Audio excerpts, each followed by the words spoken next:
Vamos a comenzar. Nos vamos a presentar primero. Mi nombre es Marcela Armúa, soy profesora de biología, trabajo en la División de Investigación, Evaluación y Estadística del CODICEN y además trabajo en formación docente como profesora de didáctica de biología. Acá hay algunas de mis alumnas, exalumnas ya recibidas.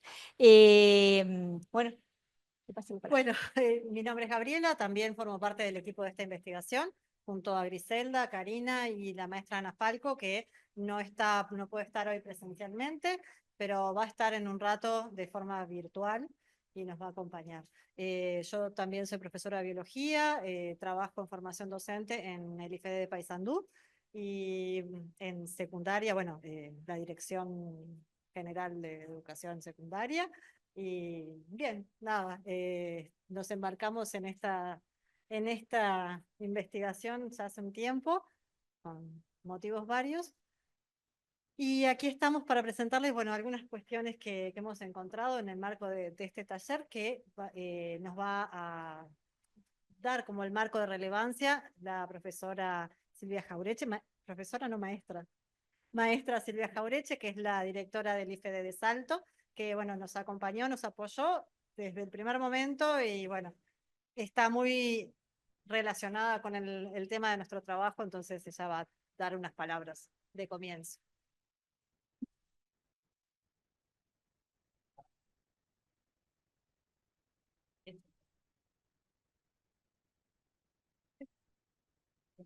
Bueno, buenos días, buenas tardes para todos.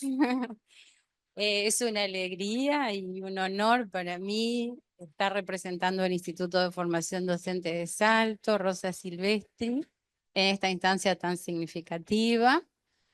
Y espero que lo que tenga para comentarles sea de interés. He seleccionado algunos aspectos como para eh, ver si le puede ser pertinente o les puede interesar.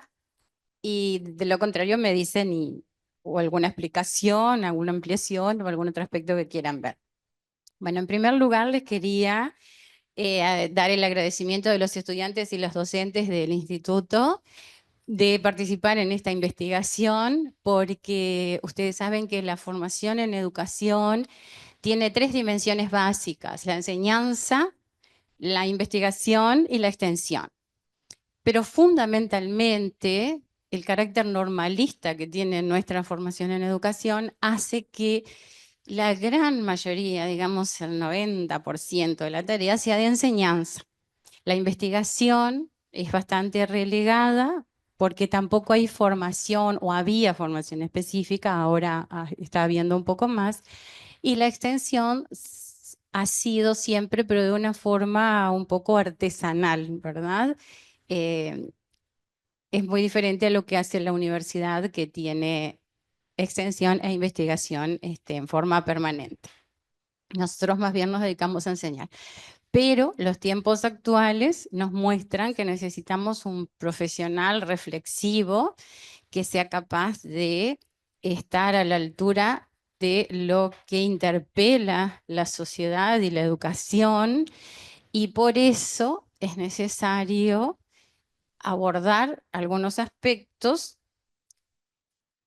para que esa práctica sea reflexiva realmente. Como dice Chom, planificar el antes, el durante, el después de la acción, de la práctica preprofesional en el caso de los estudiantes, pero también, como plantea Davini en uno de sus libros de hace muchos años ya, la formación docente es bastante isomorfa con la educación primaria, que son sus lugares de práctica.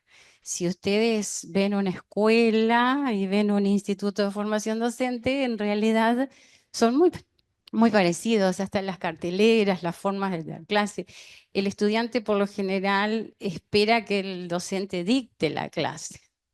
Eh, o lo que se dio es lo que va y no lo que está en el programa, que sabemos que es muy diferente a lo que es una educación terciaria o universitaria. Eso por suerte se está superando, ¿no? Entonces, el valor de la investigación educativa que ahí tenemos algunas precisiones, porque decimos, bueno, investigación en educación, investigación para la educación, investigación sobre educación. La universidad a veces ha hecho muchas investigaciones, pero el magisterio lo que ha hecho es usar datos, a veces incluso directamente aplicarlos, no con los resultados que se quisiera, y eso ha determinado que haya desarrollado poco la práctica reflexiva en sí. Es necesario, como planteábamos, frente a toda esta situación, desarrollar la autonomía docente para la toma de decisiones. Esa autonomía solamente se va a lograr si la persona es capaz de tomar decisiones pero fundamentadas, y para eso es necesario que autorregule su aprendizaje. En general, en la formación docente hay instancias de evaluación o de enseñanza que son retroalimentadas por los profesores, sobre todo la práctica, pero esa retroalimentación es, como plantea Anijovic y Capelletti, a veces muy rígida, muy destinada a lo que estuvo mal, bien, a cómo se hace, cómo se debería hacer, cómo lo hago yo, que tengo tanta experiencia, ¿no? De parte del tribunal o del equipo que evalúa, y no es tan dialógica, ni tan pertinente, ni es tan prospectiva como debería ser para analizar los errores y para que el estudiante pueda, de alguna manera, a partir de eso, reflexionar e ir haciendo su propio camino. Autorregular implica tomar decisiones sobre el conocerse y sobre todas las dimensiones de la persona. Acá lo veo a Daniel, con el que aprendí, bueno, de las variables motivacionales a también todas las otras estrategias cognitivas, metacognitivas, la autopercepción, la autoeficacia, ¿verdad? Que intervienen en esos procesos. ¿Qué hay de fondo acá? De fondo hay un deseo, un imperativo de aprender significativamente.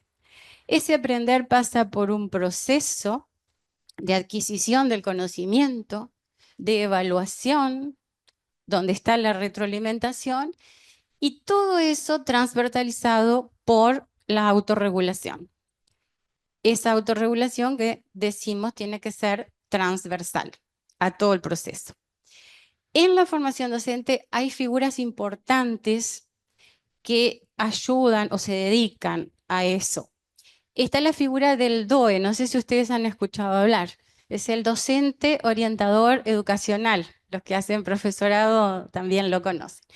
El DOE tiene justamente esa tarea, como plantea Rosana Enrico en su última publicación del 2024, de asegurar o por lo menos contribuir a la alfabetización institucional y a la alfabetización académica.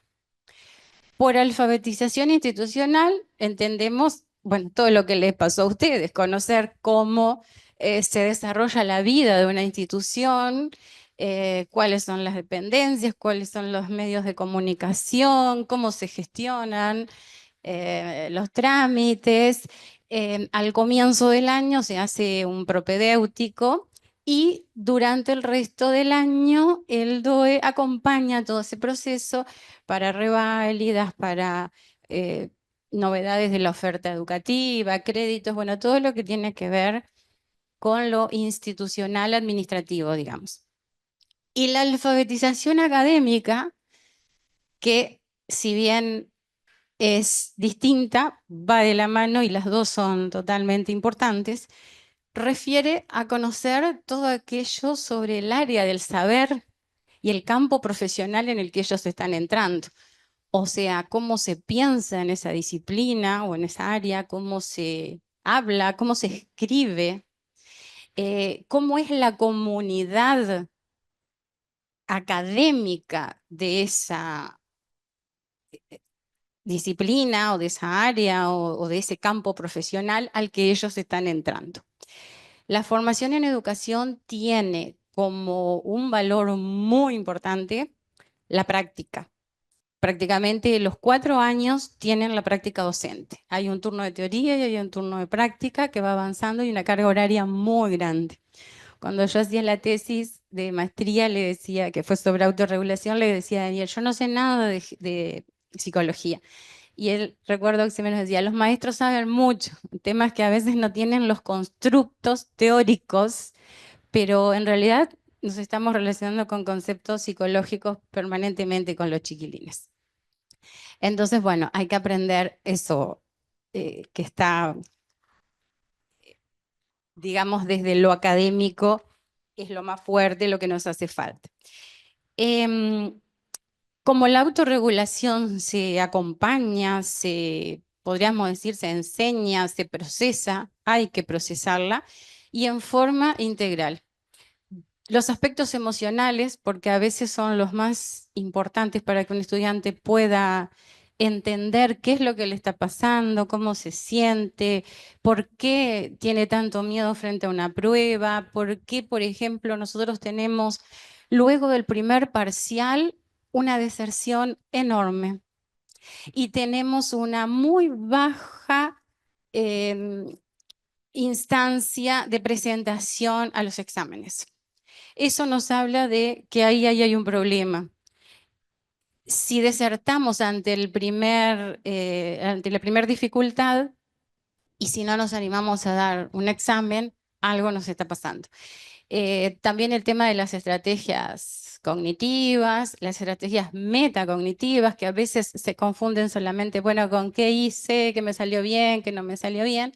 Y como les decía, el tema de la retroalimentación, que cuando es dialógica, cuando está abocada a que el otro supere, entienda y no se frustre frente a lo que en ese momento no salió, todo eso hace que se puedan mejorar estos procesos. Para los docentes, la necesidad de optimizar y potenciar esas instancias de retroalimentación que hacen o que van a hacer que el estudiante pueda autorregular su aprendizaje. A veces es tan sencillo como que no tienen un plan de cómo van a transcurrir la carrera. La comienzan y no conocen. Entonces, hay un aspecto bien importante que nosotros no queremos desmerecer y que parece nimio, pero no lo es, que es la parte de información.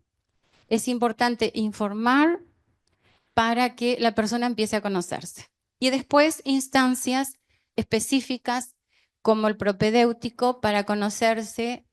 Ahora tenemos las pruebas de lectura y de escritura para conocer en qué habilidades, cómo se encuentran en esas habilidades, ¿verdad? Qué dificultades tienen, si es para leer, si es para comprender, si es para escribir. Y también directamente el contacto con la escritura académica epistemológica, porque cada asignatura tiene sus formas de escribir, sus formas de decir, sus formas de abordar el saber. Entonces, la autorregulación es un tema transversal en este proceso, sobre todo porque necesitamos profesores, maestros que tomen decisiones fundadas, pero sobre todo conociéndose. Y hay algo muy importante y refiere a que la autorregulación tiene una doble implicancia. Por un lado, a ellos, de cómo van a hacer su carrera, de cómo se van a conocer, cómo van a optimizar sus procesos, cómo van a hacer valer sus fortalezas. Y por otro lado, porque indirectamente eso va formando la matriz que luego va a ser la que ellos van a usar para formar a las nuevas generaciones. Entonces, alguien que hizo toda una carrera con ansiedad tremenda entre las pruebas y no pudo controlar eso, o que no supo avanzar en sus estrategias cognitivas para mejorarlas, para potenciarlas, para reemplazarlas, para reeducar algunos aspectos, va a repetir esa matriz. Las biografías escolares plantean que normalmente se enseña después como se aprendió. Entonces, sí será importante también de estos aspectos. Y bueno, también a raíz de los hallazgos de las investigaciones y en especial de la maestría, que no sé si Karina o Daniel se acordarán, algunos aspectos, algunas variables en el tema de la autorregulación son predictivas del rendimiento. Entonces eso tiene un valor fundamental, porque si ya sabemos que hay ciertas cosas que van a predecir un buen rendimiento o un mal rendimiento, a producir éxito o fracaso escolar, como dice Perrenú, las tenemos que procesar, las tenemos que trabajar y de esa forma podremos quizás mejorar en algo la calidad de la formación en educación de los estudiantes de ahora y en consecuencia de quienes van a ser sus estudiantes dentro de un tiempo. Bueno, creo que eso era más o menos lo que había anotado para comentarles. No sé si tienen alguna duda, si quieren alguna ampliación, alguna pregunta, si entendieron algo o si no entendieron nada. Para mí es difícil, son temas muy desde la psicología y como les decía, nosotros estamos más del lado pedagógico, pero cada vez más las investigaciones muestran que se relacionan y que si la persona no es capaz de tomar sus caminos, tomando decisiones, sabiendo autorregular y sabiendo cuáles son los aspectos que tiene que trabajar, no van a ser buenos los resultados y al revés, ¿no? Por eso estos aportes son muy interesantes. Y bueno, y como participamos de la investigación, también nos sentimos muy contentos porque también, aunque no investiguemos directamente, formar parte de un grupo y que se escuche lo que dicen nuestros estudiantes o docentes respecto a la autorregulación, sirve para que de alguna manera después eso se nos devuelva y veamos como colectivos en los institutos de formación docente cómo podemos mejorar eso. Bueno, muchas gracias, muy amables. Muchas gracias, Silvia. Seguimos. Nos vamos a presentar. Bueno, retomando un poquito, agradecemos a Silvia, la directora del Instituto de Formación Docente de Salto, que Salto precisamente fue parte de la muestra de los estudiantes que participaron en la investigación. Nosotras somos 5 mujeres, las que formamos parte de esta investigación. Ya se presentó Marcela, Gabriela, a la maestra Ana Falco, que no está presente porque son los días administrativos de magisterio de las escuelas y se va a conectar un poquito más tarde. Y acá les dejo con Karina. Bueno, agradecer mucho a Silvia por toda tu presentación. Yo saqué un montón de apuntes porque me parece que fue una fundamentación muy buena del por qué encontrarnos hoy en este evento, que era parte de lo que queríamos empezar hablando. No avanza. Un segundito.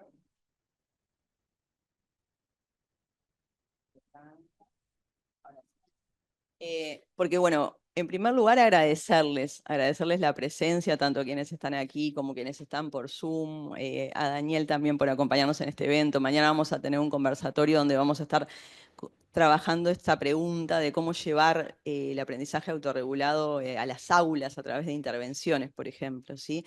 Pero queríamos darle como un marco así general de por qué era importante estudiar el aprendizaje autorregulado, y es por todas las razones que Silvia dijo, ¿sí? Nosotros habíamos sintetizado algunos aspectos. Cuando los estudiantes ingresan a la formación docente o ingresan a la universidad o llegan en general a la formación terciaria, enfrentan dificultades para autorregular su aprendizaje. Ciertas estrategias con las que venían previamente, por ejemplo en la enseñanza media, y que venían funcionando, empiezan a veces a desajustarse, a desacomodarse, y se da un periodo de adaptación, ¿sí? Entonces, muchas veces esas estrategias de aprendizaje autorregulado no son acordes a las demandas del nuevo nivel educativo. Y entonces ahí surge esta necesidad de pensar cómo contribuir a que aquellas estrategias de aprendizaje que este nuevo nivel está requiriendo se desarrollen, ¿sí? Que nuestros estudiantes puedan desarrollarlas.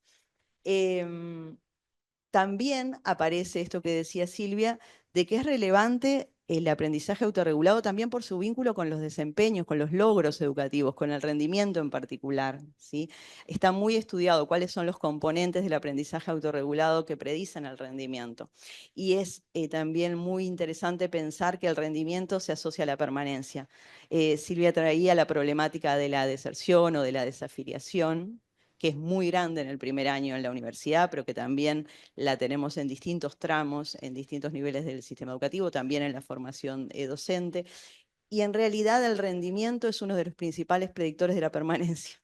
Entonces, bueno, en definitiva queremos que estén, que se queden, que estudien, y en este caso estamos enfocados en quienes forman a los formadores, ¿sí? Estamos hablando de la formación de quienes tienen la responsabilidad, en este caso, de conducir la enseñanza en distintas disciplinas, sea a nivel de la educación media, sea en la formación docente, sea en el magisterio, ¿sí? Este proyecto nos nuclea, como decía Griselda, un conjunto de profesoras, y tiene esta característica del Fondo Sectorial de Educación de acercar también a alguien desde la universidad, ¿sí? que acompañe este proceso.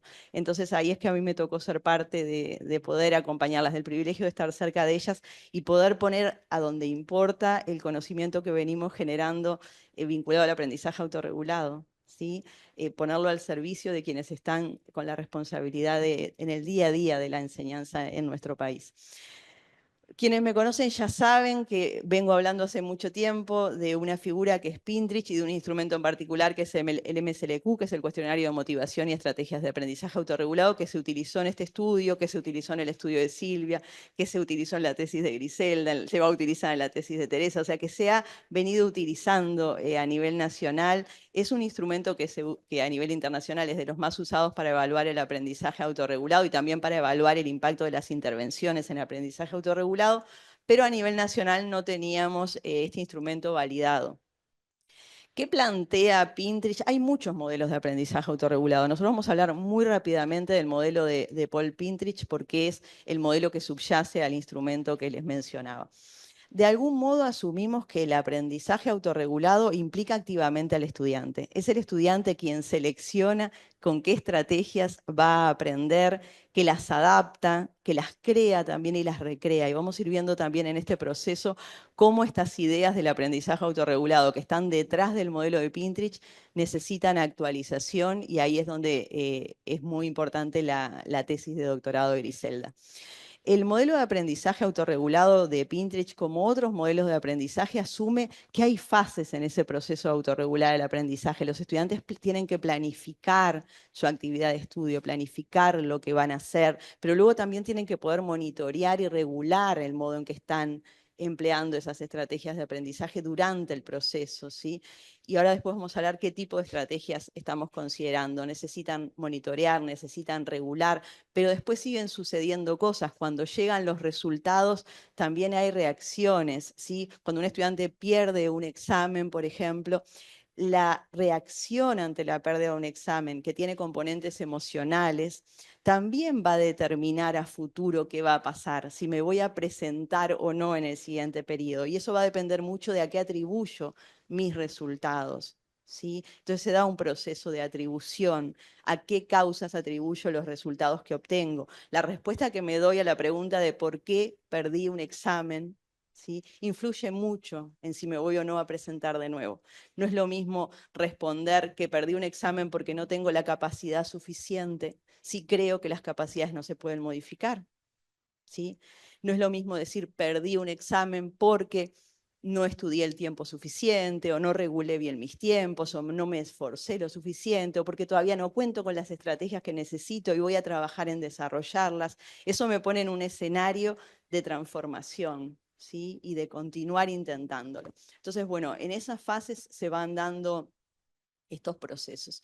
No podemos hablar mucho ni extendernos mucho en el modelo, pero bueno, después quienes estén interesados, hay mucha bibliografía, hay materiales muy importantes, incluso escritos en español sobre aprendizaje autorregulado. Hay un material que escribió Daniel, que está dirigido específicamente a educadores y que les va a traer muy de cerca los modelos de aprendizaje autorregulado y claves para aplicarlo en las aulas. Nosotros ahora nos tenemos que enfocar un poquito en esta idea de, bueno, ¿y qué es en definitiva o qué permite el cuestionario de motivación y estrategias de aprendizaje? Les decía que lo que hay detrás del cuestionario es un modelo de aprendizaje autorregulado que asume una serie de cosas. La primera asunción es que el modo en que aprendo y las estrategias que empleo no es independiente de mi motivación, ¿sí? Y que tengo que estar motivado para estudiar, ¿sí? Tengo que querer aprender, ¿sí? No alcanza con tener las estrategias, aunque sean las mejores, las óptimas, las que se vinculan mejor con el rendimiento, si no tengo esas ganas de aprender y ese deseo de alcanzar el aprendizaje. Entonces, asume el modelo que la motivación y el modo en que autorregulamos el aprendizaje están estrechamente vinculadas. También asume, teóricamente, pero esto lo observamos también empíricamente, que no es la motivación la que se vincula de modo directo con el rendimiento, que hay aspectos que median, y lo que media son los procesos autorregulatorios del aprendizaje, ¿sí? Entre mi motivación y el rendimiento que obtengo pasan las cosas que hago, cómo concretamente estudio, ¿sí? A veces puede haber fallos en la esfera motivacional, pero a veces los fallos pueden darse en la esfera del tipo de estrategias que empleo, ¿sí? O el modo en que estoy intentando regular esos procesos de aprendizaje. Entonces, el MSLQ contiene un bloque motivacional, un bloque que evalúa en definitiva componentes motivacionales del aprendizaje autorregulado, un bloque que evalúa las estrategias de aprendizaje que el estudiante emplea, y ahí tenemos estrategias cognitivas, metacognitivas y también la gestión de recursos que le llamamos, que eso hace a cómo gestiono mi tiempo, el ambiente de estudio y los componentes más sociales del aprendizaje. Por ejemplo, aprendo en colaboración con otros, busco ayuda cuando algo no lo comprendo, ¿sí? La búsqueda de ayuda y el aprendizaje entre pares son componentes que anclan mucho en esta cuestión social y del vínculo que tiene el aprendizaje autorregulado, ¿sí? Lo otro es qué estrategia yo uso concretamente a nivel cognitivo. Ahora vamos a entrar en esa en la diapo siguiente. Si le dan uno más, aparece ahí la motivación, que creo que quedó borrada. ¿No? Ahí, eso.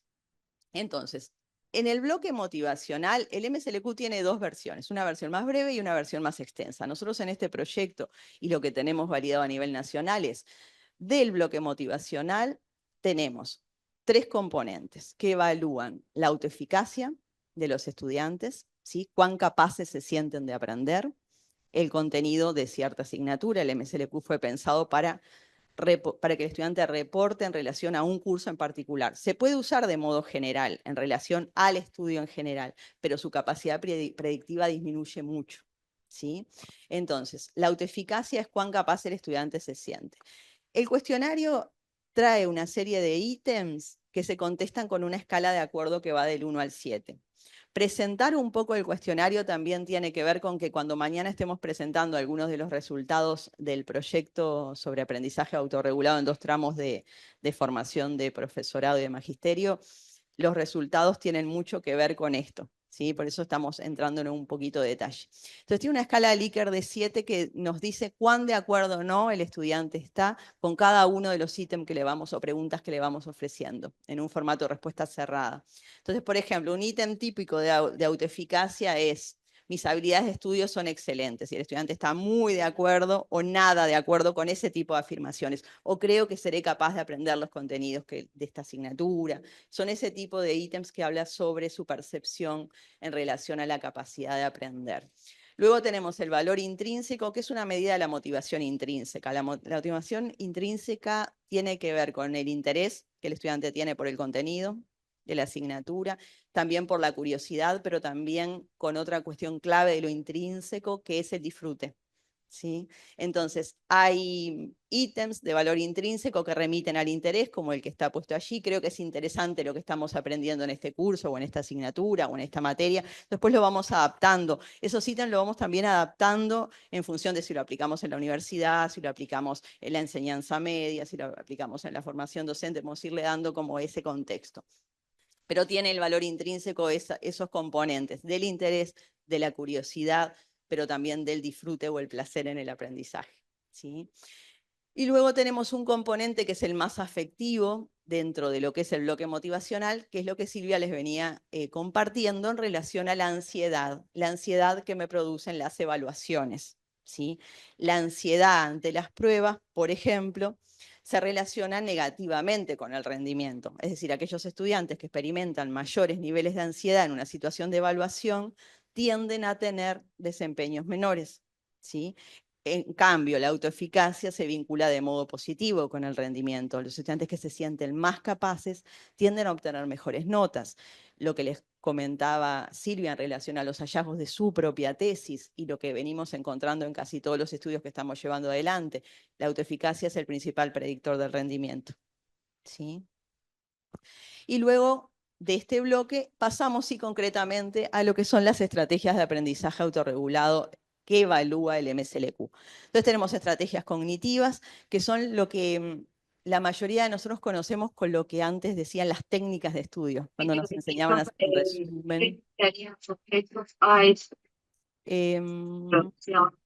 Virginia, tenés el audio activado en sala Zoom.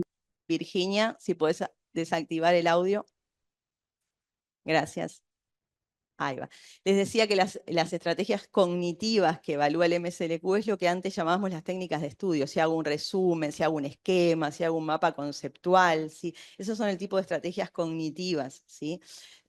Que le llamamos de organización o de elaboración de acuerdo a qué hace con el material. ¿Sí? Por ejemplo, si hace un resumen a partir de ideas principales, está elaborando, esa es la elaboración. Si, por ejemplo, hace un esquema, un mapa conceptual, figuras, está organizando esa información de una manera tal que le permita su apropiación.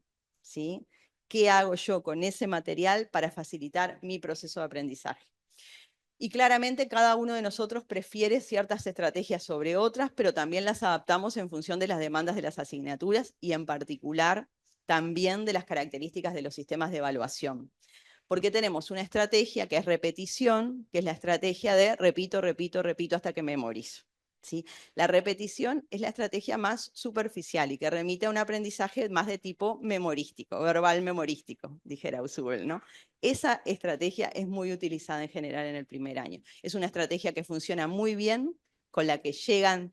¿En qué sentido funciona muy bien? Porque con esa estrategia obtenían buenos resultados en general en los niveles previos. Y cuando llegan al nivel siguiente y la cantidad de material para leer, por ejemplo, aumenta mucho, o están en otros procesos de formación donde no es tanto leer, sino, imagínense, resolver problemas, como puede ser en el caso del aprendizaje de la matemática, de la química, de la física, bueno, hay ya ciertas estrategias que ya no me funcionan, ¿sí? Luego tenemos las estrategias que tienen que ver con la autorregulación metacognitiva, y es la principal medida de lo metacognitivo en el cuestionario. ¿Qué es lo metacognitivo? Bueno, quienes están en educación ya saben que la metacognición remite al menos a dos aspectos. Uno es el conocimiento que tengo de mis propios procesos cognitivos y el otro el control. ¿En qué medida los puedo regular? Y luego tenemos la gestión de los recursos. La gestión de los recursos ya les adelanté que tiene que ver con si el estudiante aprende en contextos de colaboración con pares o no, o prefiere estudiar solo. Si acude o no a la búsqueda de ayuda. ¿Sí? Sabemos que la búsqueda de ayuda es un gran predictor del rendimiento, sin embargo los estudiantes tienden a buscar poca ayuda. ¿Sí? Pedir ayuda de los docentes, por ejemplo. Utilizar, no sé, horarios de consulta, plantear las preguntas, buscar esa ayuda. ¿Sí? O de los pares. En general, también la investigación muestra que los estudiantes no apelan tanto al aprendizaje entre pares como quisiéramos, dado los beneficios que tiene. La gestión del tiempo y el ambiente de estudio remite a dos componentes. ¿Cómo organizo mi tiempo? Por ejemplo, para preparar una evaluación, hago un cronograma, mínimamente me organizo, cuántos días voy a dedicar a cuántos temas, cómo voy a hacer para llegar o no. No autorregulo aquello y voy medio a la deriva. Y también hay aspectos centrales que es gestionar mi ambiente de estudio. Cuando yo autorregulo el aprendizaje, un estudiante que logra autorregular su aprendizaje es un estudiante que se conoce mucho como estudiante. Entonces sabe, por ejemplo, en qué tipo de lugar se puede concentrar mejor y puede aprender mejor, en qué momento del día, si es en el día, si es en la noche, si es con silencio, puede ir en el ómnibus leyendo o no, puede haber al lado todo un contexto de ruido y no le interfiere o no, pero eso tenemos que conocernos, ¿sí? La gestión del tiempo y el ambiente de estudio también es muy relevante a la hora de pensar el rendimiento. Bien, más o menos acá un panorama. Esto no voy a contarles más que decirles que el proceso que nos llevó a validar este instrumento fue un proceso que llevó muchos años de trabajo. Parece sencillo, son un par de preguntas, pero el esfuerzo de transformar este instrumento en una versión para Uruguay y en particular también para el Río de la Plata, porque fue el esfuerzo siguiente que hemos hecho en los últimos años, ha sido bastante. Y tenemos como, por un lado, la versión breve del MSLQ, que es la que mejor funciona a nivel de enseñanza secundaria. Digo esto en función de las tesis que lo han usado en secundaria. Y después tenemos el bloque completo de estrategias de aprendizaje autorregulado.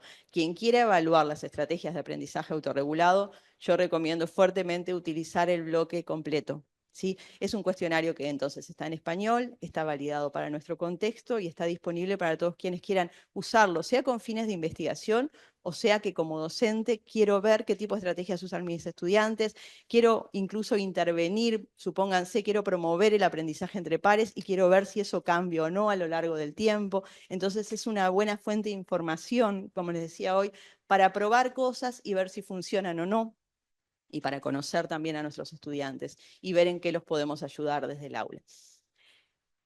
Uno de los artículos que integró mi tesis de doctorado era el primero, que era una revisión teórica, donde con Juan Antonio Huertas nos propusimos ver qué había pasado con el MSLQ tras 25 años de su creación. Estamos hablando del año 2016. Y en realidad publicamos este artículo para ver los avatares de este instrumento después de 25 años, como les decía, de su creación, y al final llegamos a una serie de conclusiones. ¿Sí? Como suele pasar en los artículos, uno concluye cosas y en general uno plantea perspectivas futuras con la esperanza de que alguien en algún momento tome ese guante y diga, yo voy a encarar esta perspectiva futura, porque claramente yo no lo iba a hacer y Juan Antonio tampoco. Y una de las cosas que concluíamos era que a 25 años de la creación del instrumento era tal la magnitud de los cambios, de diversos cambios que se habían dado a nivel social, pero entre ellos resaltábamos el impacto que a nivel del aprendizaje tenía las nuevas tecnologías, ¿sí? Y que el MSLQ era un instrumento creado a comienzos de los 90, ¿sí? Que no podía dar cuenta de lo que hoy 2025 o 2024, cuando se llevó adelante el estudio en formación docente que hemos llevado adelante, no puede dar cuenta de cómo hoy estudia, ¿sí? Un estudiante.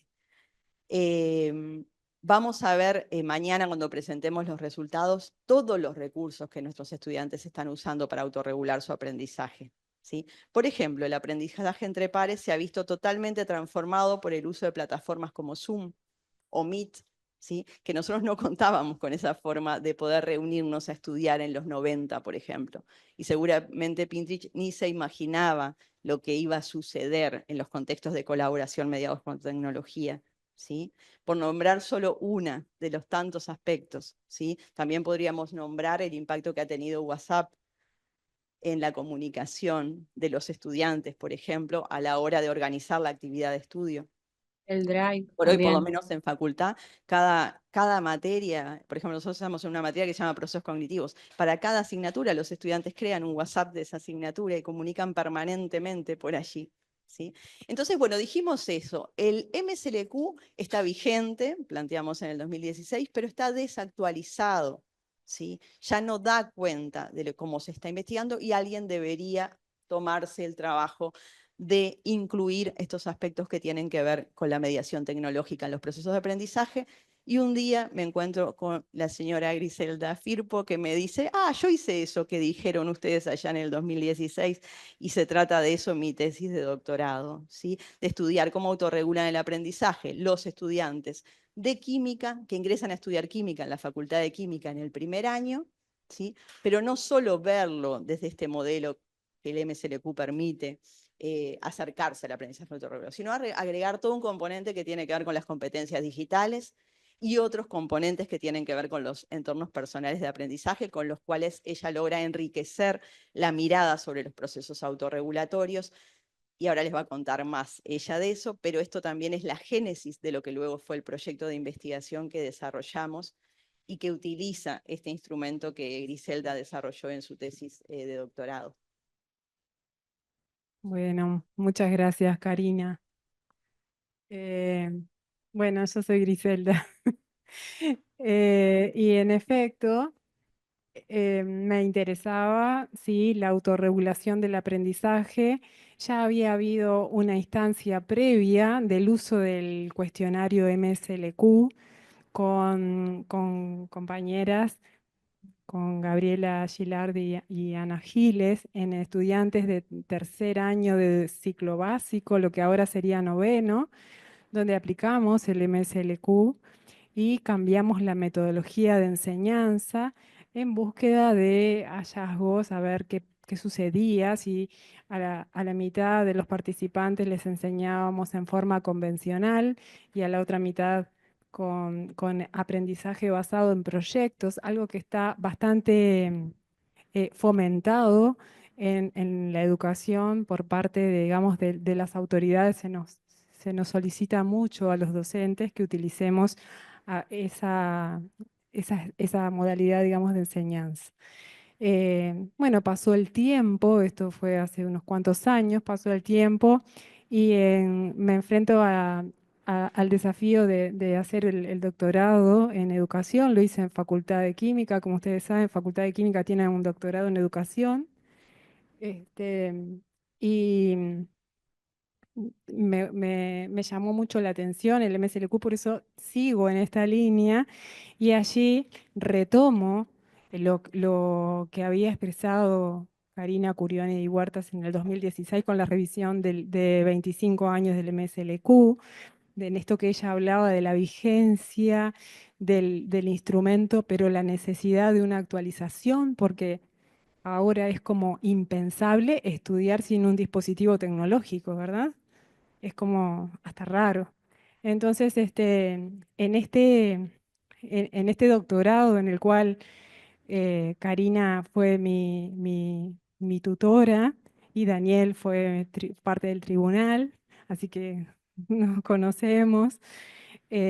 Bueno, lo que yo intenté hacer fue, o sea, acercarme a esa actualización, pero, a ver, crear un instrumento es súper complicado y es muy desafiante. Yo creé un instrumento para el doctorado, ¿sí? Al que llamé cuestionario, ¿sí? De competencias digitales mediadas por la autorregulación del aprendizaje. Y empecé por todo el proceso de creación que debe llevar un instrumento, las sucesivas rondas de expertos, empezar me quedo con este ítem, no, reformulo lo descarto. Y tras todo este proceso de elaboración del instrumento que me llevó mucho tiempo, eh, bueno, queda un instrumento, ¿sí? Y bueno, llega un momento donde uno dice, bueno, ya está, hasta acá llegamos y hay que hay que dejar de cambiarlo, es decir, no te cambio más. Hasta que la tutora lo lee, ¿no? Porque no te cambio más. Y bueno, sí, Karina me sacó el ítem 25. Nunca. Bien. Entonces, del cuestionario de estas competencias digitales, surgen dimensiones, y las dimensiones surgen de, bueno, un análisis factorial exploratorio que es bastante inhóspito con lo que uno cree, ¿no? Porque uno se inventa un cuestionario y está recopado con esas dimensiones que se creó, ¿sí? Y el análisis factorial exploratorio te dice, no, no va por ahí. Entonces, y lo curioso de esto, lo curioso, ¿tá? Pues eso ya había sido administrado a una muestra de estudiantes de primer año de Facultad de Química. ¿Qué era lo que yo quería? Bueno, quería hacer un poquito de lo que había hecho Karina en la validación de los dos bloques, ¿sí? Pues ya validó primero el bloque motivacional abreviado y luego el bloque de estrategias de aprendizaje. Mi intención no era validarlo porque ya estaba validado para una muestra semejante, sino quería administrarlo para poder ver los resultados y después añadir este cuestionario que también se responde y está ahí. ¿Vieron estos papelitos que yo les mandé? Está al final, es el más chiquito, y traté de que la redacción se pareciera a la de MSLQ y que se contestara con una escala Likert del 1 al 7. Del 1 al 7. Entonces, ¿qué es lo que pasa cuando yo les digo esto del famoso análisis factorial exploratorio despiadado? Que mis dimensiones iniciales no tenían nada que ver con las dimensiones que arroja después el análisis factorial exploratorio. Y acá aparece como que todas las veces que yo le tiraba el AFE, ¿no? Los ítems parecían que caprichosamente se juntaban, ¿sí? Se juntaban en una dimensión que un tiempo yo la llamé la dimensión desconocida, ¿ya? Porque, sí, porque digo, esto es muy raro.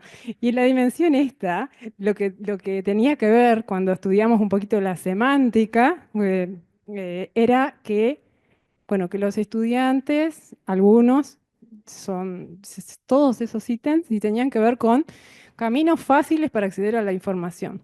¿Ah? Por ejemplo, cuando busco un tema, antes de estudiar los apuntes de la cátedra de Facultad de Química, me miro un video. Cuando busco en Google y me quedo con el primer resultado de búsqueda. ¿Ah? Cosas así. Y se agruparon bastante bien en casi todos los análisis factoriales exploratorios, por eso es que aparece acá una de las dimensiones, evaluación de la calidad de la información digital, porque había que ponerle un nombre lindo, ¿sí? Por otra parte, también se agruparon el uso de herramientas de tecnologías para estudiar, que esa, bueno, en cierta forma estaba previsto desde el comienzo, y la autorregulación del aprendizaje mediada por la tecnología, lo que vendría a ser la regulación del esfuerzo, pero usando algo tecnológico. Como por ejemplo, bueno, si no entiendo con el apunte de la cátedra, capaz que me grabo la voz y lo vuelvo a oír y estoy usando un recurso tecnológico, ¿sí? Bien, entonces a partir de ahí, ¿sí? Aparece entonces ese pequeño plus, un cuestionario que fue administrado en mi tesis de doctorado y que ahora fue administrado en esta investigación en los participantes del Consejo de Formación en Educación que estudian casi todos los profesorados, que son muchísimos, y los que estudian las carreras de maestro en primera infancia, MPI, el maestro de educación primaria, MEP. Esta investigación, creo que lo dije, pero se llevó a cabo en 3 zonas del país, ¿sí? En el litoral norte, en el este y en Montevideo, ¿sí? Bien, ahí ustedes, ¿sí? Ustedes ahí tienen lo que yo les acababa de pasar sobre el cuestionario, ¿sí? No sé si tienen algunas dudas.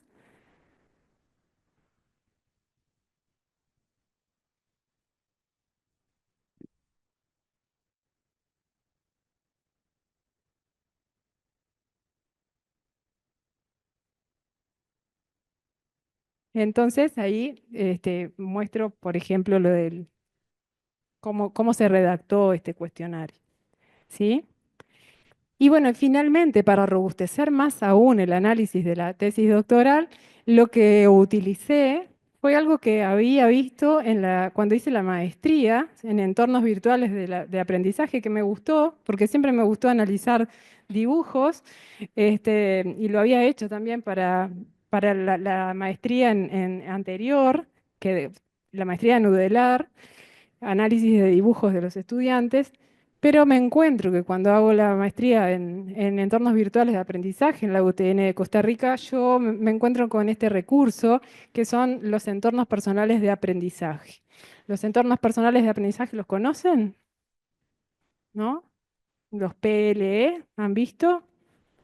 Bueno, de eso viene ahora la cosa, porque estos entornos virtuales, entornos personales de aprendizaje tienen que ver con que uno va a hacer, las personas que están estudiando, que quieren aprender, realizan un esquema, ¿sí? Un diagrama sobre la manera en que cada uno aprende. Por lo tanto, es algo muy personal, ¿sí? Entonces, ese esquema, ¿para qué será que puede ayudar? A ver, vamos a hablar un poquito. Que yo soy profesora, o sea, esto de hablar yo sola no va. ¿Para qué no les he mostrado ningún PLE, PLE todavía, pero sentarse a hacer un dibujo, un esquema, ¿sí? Con todas las, digo, ¿de qué forma aprendo? ¿Para qué podrá servir? Para el autoconocimiento, perfecto. ¿Para qué más? A ver. ¿Cómo? Para ver si hay una falla. Esto se relaciona con la autorregulación del aprendizaje, el modelo, porque en realidad nos vamos al modelo, a lo que es la fase de monitorear, ¿sí? Que por ahí se vio. Entonces es importante, le encontré como que había muchos puntos de conexión entre estos PLE, ¿sí? El MSLQ y el cuestionario de competencias digitales que yo muy osadamente quise crear, ¿sí? Y bueno, entonces de eso trata la investigación, a la cual se le agregó, para hacerlo más robusto aún, además de estas tres cosas, entrevistas en profundidad a estudiantes de la muestra. ¿Ah? Bien, a estudiantes que participaron en la muestra, sí. Ujú. La diapo del PLE, claro. Acá tenemos este no es un PLE, verán que no es un PLE, porque en realidad es un adelanto, ¿ah? Es un adelanto porque en realidad esto lo que es el análisis de los PLE, de los estudiantes que participaron en la muestra, que ya sabemos que es una muestra que no es probabilística, pero a estas cosas hicieron referencia, esas serían las dimensiones que nosotros encontramos. Y esto tiene que ver con el taller y con la charla de Linda Castañeda, o sea, los Personal Learning Environment, los PLE, ¿sí? Entonces, ven, nuestros estudiantes hicieron referencia a a todos estos aspectos de la forma en que aprenden, métodos de estudios, organización, búsqueda de ideas, producción, trabajo en equipos, videoconferencia, búsqueda bibliográfica, aula virtual, comunicación, bueno, todo eso. Porque si hay algo que se transformó en este último tiempo, fue también el tema de las reuniones, ahora son todas virtuales. Es más, nosotros nos pasábamos reunidas virtualmente, ¿sí? Ahora los trabajos en equipo se hacen por Meet. Y bueno, van a ver ahora cuando mostremos los resultados que hay cosas que también brillan por su ausencia, ¿sí? Es lo que íbamos a ver si está lista linda. Hola, buenas noches. Vamos a ver si está todo bien. Bueno, mientras tanto, respondo preguntas. Ahí está. Hola. ¿La podemos? Muy buenas tardes. Qué gusto Hola. de literatura tenéis. Sé que me estáis Estamos dando una muertos de envidia, calor, pero pues muertos de calor. yo estoy aquí con la manta debajo de las piernas para que está haciendo frío. Te diría que es el Muy peor buenas. día de todos. Sí, estáis en el día más de más calor. Sí, estos son nuestros Hola, oyentes. buenas. Tenemos oyentes virtuales y acá está el equipo. Vengan, chicas. Somos 5 mujeres, las investigadoras, pero una de ellas es muy trabajadora. Mira, ella aquí Las otras, a en ver, yo tengo. Marce, ¿Quién es acá está Karina? Cari. Mucho gusto, Linda. Hola, Karina. ¿Marcela? No. Yo. Hola, Marcela. Hola, ¿cómo estás, Linda? ¿Gabriela? Gabriel. Hola, Gabriela. Y Griselda. Hola. Y Karina y Grisel. Y soy yo la que estaba hablando siempre contigo. Sí, Ana Falco, que está, no, está todavía trabajando, pero se va a incluir ahora, en breve. Me quería... ¿Cómo? Dime, Karina. ¿Tienes una PPT? Sí, tengo. Dame un segundo y nos ponemos. Que estaba oyendo el final de tu intervención y oyendo lo que estabais haciendo, oyendo con ilusión. Bueno, yo siempre le pongo un poco de toque de gracia. Muy buenas. Bueno, genial. ¿Me veis y me oís bien? Bienvenida a esta forma de estar acá en Uruguay. No te podemos pasar el calor, pero un gusto para nosotros contar contigo, la doctora Linda Castañeda de la Universidad de Murcia. Y no sé si quieres hablarnos algo más y comenzamos. Pues yo lo primero que quería hacer, a ver, una pregunta. Necesito que me digáis una pregunta. ¿Aparece en medio de la diapositiva la imagen vuestra o no? ¿O solo aparece la diapo? Vemos una imagen que dice PLE. Vale, no os veis en medio. No. Vale, fenomenal, fantástico. Entonces, todo perfecto. Muy buenas tardes.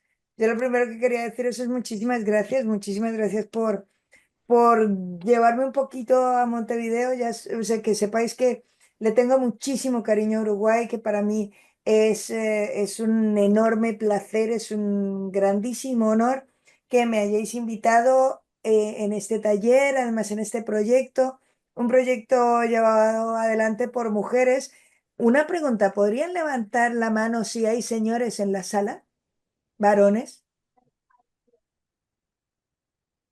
¿Hay alguno? ¿Hay alguna rara avis? Hay uno. Luciano, muy buenas. Gracias por levantar la mano, que está online, por lo visto. Bien, bendito seas entre las mujeres aquí. Pero bueno, lo primero es saludar, dar las gracias. Que sepáis que siempre tengo una muy buena relación, una relación muy cercana con Uruguay. Y para mí es siempre un placer y un honor estar con vosotros. Sobre todo en el marco de un trabajo como este, que además es un esfuerzo, es un proyecto de investigación y además es un proyecto que intenta mirar más allá de lo que pasa con los estudiantes y con nuestra docencia.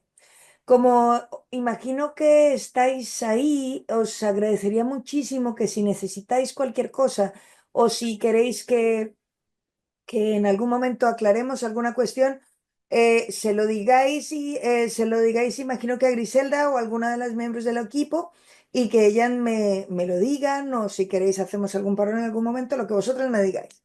Pero la cosa es que hoy vamos a hablar precisamente de cómo vamos a empezar hablando de qué son los entornos personales de aprendizaje y sobre todo cómo los entornos personales de aprendizaje transforman la forma en la que entendemos educación. Entornos personales de aprendizaje, es decir, nos centraremos en el PLE entendido como esas siglas que vienen del acrónimo en inglés de Personal Learning Environments, que en castellano es básicamente entorno personal de aprendizaje, pero creo que en lugar del EPA, que podría dar lugar a un baile en muchos de nuestros países, hemos decidido seguir usando el acrónimo PLE para usarlo. Entonces, hablamos de PLE como Personal Learning Environments. Y aquí es donde alguno de vosotros habrá puesto, cuando antes Griselda lo ha mencionado, hablando de los resultados de la investigación, ha puesto una cara así y ha dicho, ¿PLE? ¿Qué quieres decir cuando dices PLE? Y entonces volvemos a la cuestión del acrónimo, Personal Learning Environments y Personalized Learning Environments. Yo voy a hacer aquí el primer parón, porque me gustaría aclarar muy mucho que hablamos de entornos personales de aprendizaje, no de entornos personalizados de aprendizaje. ¿Cuál es la diferencia? Y es una diferencia que podréis notar en toda la bibliografía y que además es muy evidente, sobre todo en tiempos como los que vivimos hoy, aunque es una realidad desde hace décadas.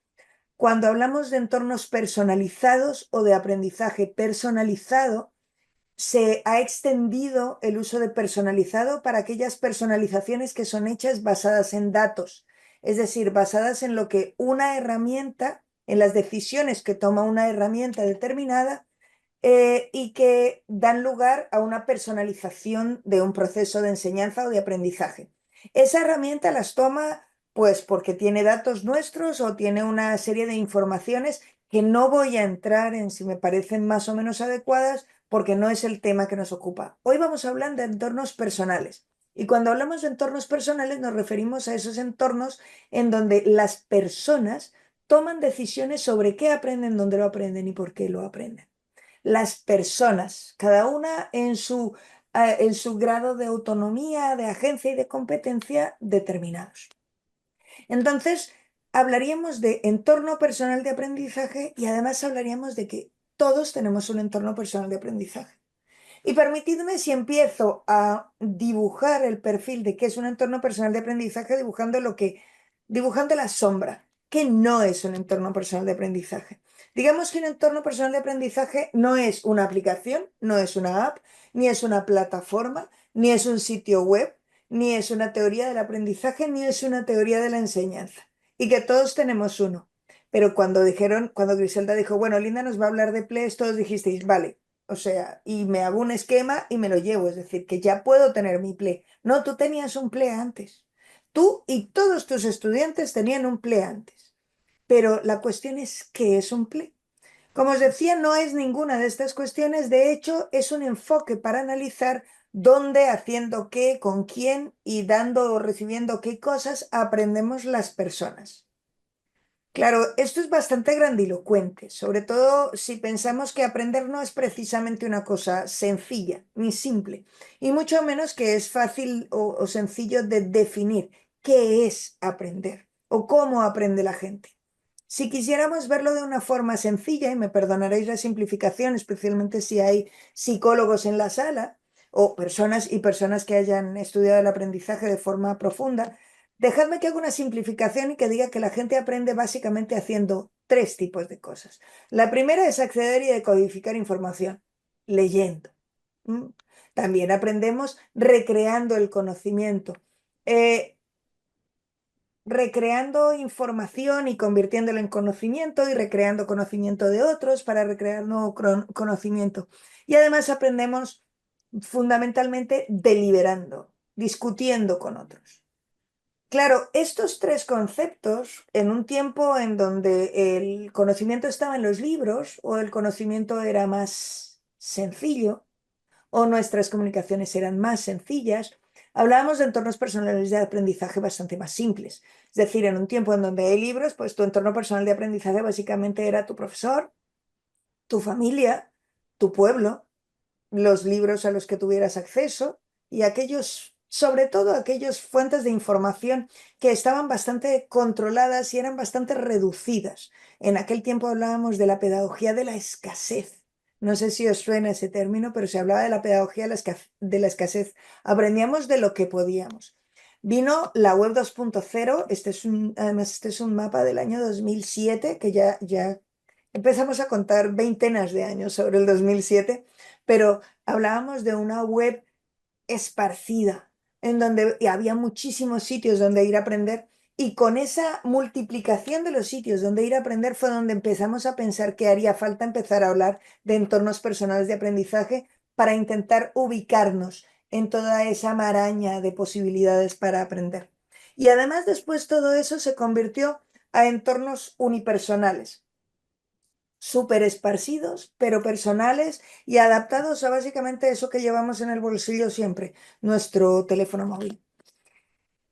Con la particularidad de que además hoy en día no solo vamos a los sitios donde se crea conocimiento, donde se crea información, sino que además tenemos la posibilidad de que podemos aprender accediendo a herramientas que generan información nueva. Información que no está en ningún sitio, sino que se recrea o se genera en torno a nuestras necesidades, solicitudes y deseos prácticamente. Con lo cual, hoy yo llevo trabajando en entornos personales de aprendizaje algo así como 20 años. Y hoy, cada vez más, creo que el concepto de entorno personal de aprendizaje es más y más necesario. No tanto porque explique, como que nos ayuda a pensar y nos ayuda a analizar cómo, haciendo qué, dónde, con quién aprendemos las personas hoy. Eso significa que nuestro entorno personal de aprendizaje incluye cómo, haciendo qué, de qué forma y con quién accedemos y decodificamos, obviamente, información multimedia. No solo es leer, también es oír, también es traer, también es tocar, también es ver vídeos. También cómo recreamos el conocimiento, cómo hacemos y reflexionamos sobre información. Y además cómo discutimos y cómo entramos en controversia con otros en toda esa maraña de sitios que tenemos para hacer esas cosas. Es decir, que un entorno personal de aprendizaje serían herramientas, actividades, actitudes y mecanismos que la gente o nosotros utilizamos de forma asidua para acceder a la información, modificar la información reflexionando y compartir y recrear con otros. Es decir, que usamos de forma asidua para aprender. ¿Eso quiere decir que son todas las herramientas en las que yo hago algo? No necesariamente, porque yo no estoy siempre aprendiendo. Si bien el paradigma este de que estamos aprendiendo todo el tiempo y aprendemos de todas las cosas es realidad hasta cierto punto, en este caso hablamos de, sobre todo, aprendizajes intencionales, ¿vale? El entorno personal de aprendizaje habla de aprendizajes formales y no formales, no de los informales. Porque que yo aprenda haciendo una cosa, bañándome en el mar, no implica que yo entienda que el mar es parte de mi play, porque no es parte de lo que yo utilizo de forma asidua para aprender. Pero eso sí, no quiere decir solo que me limite a las cuestiones formales, solo lo que se me da en la escuela, solo lo que se me da formalmente, sino que también de forma informal, de forma no formal.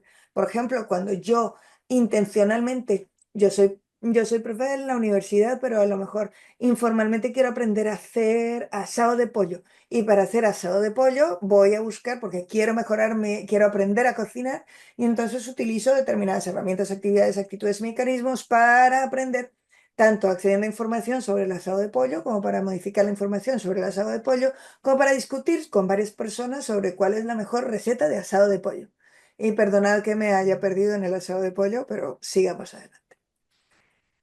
Así pues, diríamos, miremoslo de forma un poco más analítica. Diríamos entonces que, en primer lugar, el PLE son todas las herramientas, fuentes de información, mecanismos y actitudes que nos sirven para acceder a la información multimedia. Y aquí hablaríamos tanto de herramientas, newsletters, blogs, canales de YouTube, podcast, TikTok, Instagram, cuentas de Spotify, cuentas que me ayudan. No fijaos que no estamos hablando solo de los sitios en los que accedo a cosas que me interesan, pero también hablamos de la lectura, los visionados que yo hago, las conferencias en las que me cuentan cosas, y también hablo de mecanismos y actitudes. No es lo mismo, cuando defino mi PLE, no es lo mismo hablar de alguien que espera que le llegue la información a alguien que busca activamente, que es creativo, que tiene iniciativa, que es proactivo buscando y encontrando y accediendo a información. Porque la información al final está ahí fuera y está en múltiples formatos y en muchos sitios. De hecho, uno de los grandes retos de esta primera parte del PLE, del acceso a la información, es la de mantener unas gafas de sol más o menos bien puestas cuando accedemos a información. Porque hay tal cantidad de información que resulta difícil distinguir primero entre realidad y fake news. Y por supuesto que es difícil distinguir hasta qué punto toda esa información, esa cantidad ingente de información que aparece sobre lo que sea, incluido, por ejemplo, el asado de pollo, puede infoxicarme. No sé si habéis oído el término infoxicación, pero habla de ese juego de palabras entre intoxicación e información. Porque al final habla de, esta primera parte del PLE, habla de todos esos mecanismos, actitudes y herramientas que nos sirven para salir a buscar el conocimiento, a buscarlo en donde esté. Y esa sería la primera parte de nuestro entorno personal de aprendizaje. En la segunda parte, una vez hablando de acceder a la información, hablaríamos también de reflexionar haciendo. Herramientas, actitudes y mecanismos y, por supuesto, actividades que nos sirven para reflexionar haciendo.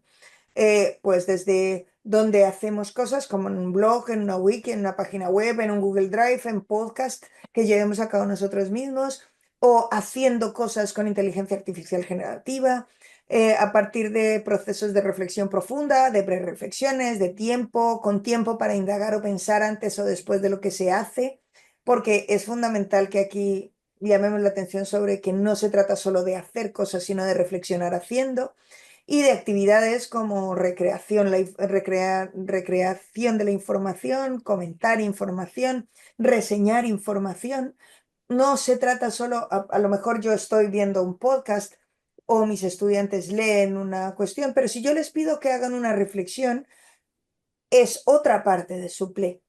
Porque en esa parte ya no se trata de lo que han leído, sino de cuánto de eso forma parte de su reflexión y de su reseña. Fijaos que antes hemos dicho que había que salir a buscar el conocimiento, pero también hay que salir a crear el conocimiento. Es el básico learning by doing de John Dewey, pero teniendo muy claro que John Dewey no decía que uno aprendía haciendo, sino que uno aprendía cuando reflexionaba y crea la información. Aquí hablamos de actividades que permiten a las personas que aprenden, en este caso todo lo que vais a ver en estas en estas 4 o 5 diapositivas, son cosas que hacen mis estudiantes cuando estamos haciendo cosas en el aula. Entonces, son ese tipo de, cada vez que yo pido a mis estudiantes que hagan este tipo de cuestiones, entiendo que mis estudiantes están aprendiendo algo sobre ese particular. Pero incluso cuando yo ahora mismo estoy preparando estas diapositivas para vosotros, para hablar con vosotros, yo sigo aprendiendo sobre PLES y sigo aprendiendo sobre qué significa, sobre cómo se organiza, sobre qué parte de lo que les pido es lo que me interesa a mí.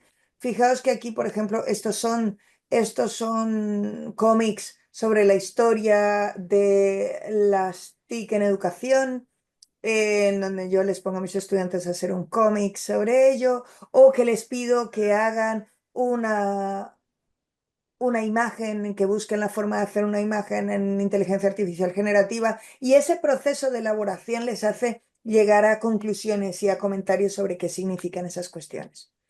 Y la tercera pata del PLE, si me permitís, recordad siempre que todo esto son patas teóricas. En la realidad las cosas no se dividen tanto, pero nos ayuda a hacer este tipo de divisiones, nos ayuda a verlo de una forma, creo que más sencilla.